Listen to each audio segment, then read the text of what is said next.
Hello दोस्तों, हमारे YouTube channel में आपका स्वागत है। जैसा कि वर्ग एक के अभ्यर्थियों के कमेंट आ रहे हैं कि वर्ग एक में पद वृद्धि होना चाहिए और पद वृद्धि पर कोई अपडेट दीजिए।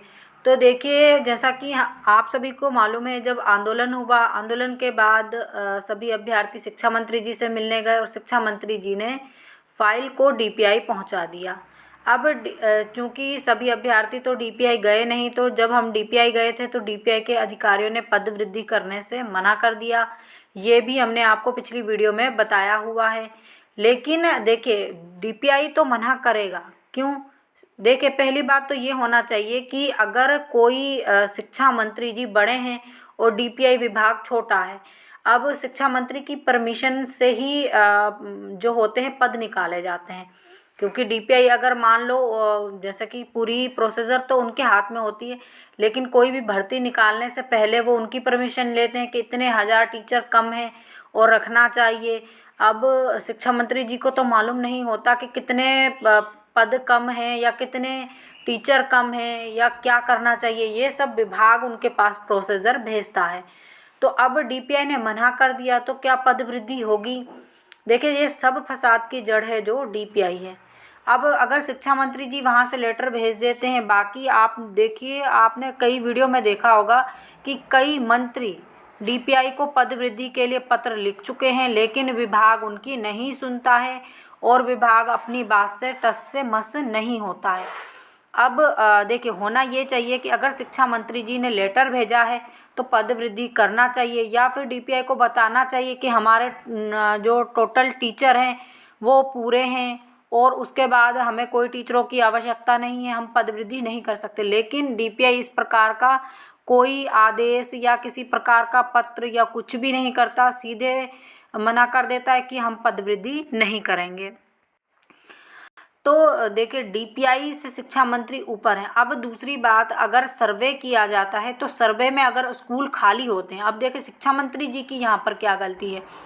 तो जब एक सर्वे किया जाता है, चाहे वो विभाग द्वारा किया जाए या जो संस्थान होते हैं, सर्वे के संस्थान अलग होते हैं, वो सर्वे करते हैं तो वो बताते हैं कहाँ पर एक स्कूल है, एक टीचर के भरोसे स्कूल चल रहा है, कहाँ पर टीचर है ही नहीं, कहाँ पर 2 हैं और कहाँ पर कितने टीचर हैं, और कहाँ पर विषय अनुसार टीचर रखे जाना चाहिए। ये सब चीज़ें सर्वे की होती हैं, तभी तो अगली वैकेंसी निकाली जाती हैं।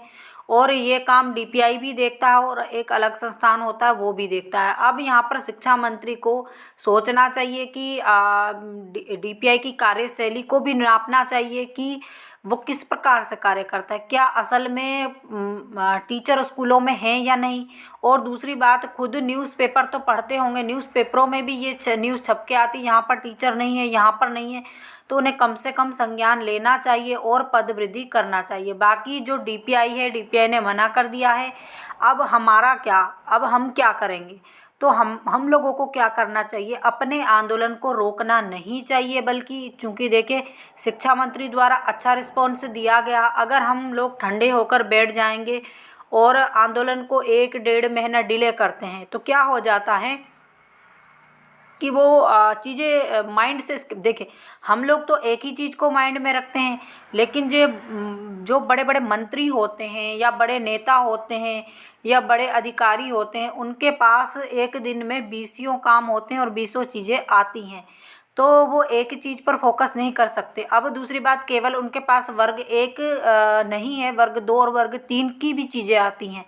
तो हम लोग अगर उन्हें कंटिन्यू रिमाइंड नहीं करवाएंगे तो वो कभी भी पद वृद्धि नहीं करेंगे। और दूसरी बात, आप कभी भी सोचिए, आप अपने घर में देखिए या कहीं भी देखिए, आप अगर बार बार एक बार किसी से कोई चीज़ लेने जाते हैं, वो मना कर देते हैं, अगर बार बार आप उनके पास जाते हैं तो थक हार कर, वो परेशान होकर वो चीज़ हमें दे देते हैं। ऐसा भी होता है, आप अपने निजी जीवन में देखिए, हम लोगों के साथ ऐसा भी होता है। या हमसे कोई चीज़ कोई लेना चाहता है, हम एक बार मना कर देते तो लोग बार बार लेने आते हैं, तो फिर हम क्या करते हैं, उन्हें वो चीज़ दे देते हैं। या आपने किसी को पैसा दिया और वो नहीं दे रहा, तो क्या आप मांगना छोड़ देते हैं? आप बार बार जाते हैं, रिमाइंडर देते हैं, तभी जाकर वो देते हैं। या फिर आप किसी से लेना हो देना हो, ये पूरा प्रोसेस इसी प्रकार से चलता है।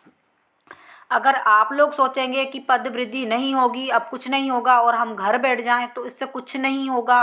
पद वृद्धि वाकई ही नहीं होगी। विभाग क्या है, 2 लेटर लिख के, एक लेटर शिक्षा मंत्री जी के पहुंचा दिया, कहीं डिप्टी कलेक्टर के पास पहुंचा दिया, कहीं डिप्टी सीएम के पास कुछ भी करते रहते हैं। उन्हें तो लेटर लिखना है, बाकी जीवन किसका बर्बाद हो रहा है? अभ्यर्थियों का हो रहा है। तो यहाँ पर अभ्यर्थियों को सोचना चाहिए कि अगर हम बार बार रिमाइंडर देंगे और बार बार सरकार को परेशान करेंगे और आंदोलन करेंगे, न्यूज़पेपरों में छप के आएगा, तभी पद वृद्धि होगी, अन्यथा पद वृद्धि नहीं होगी।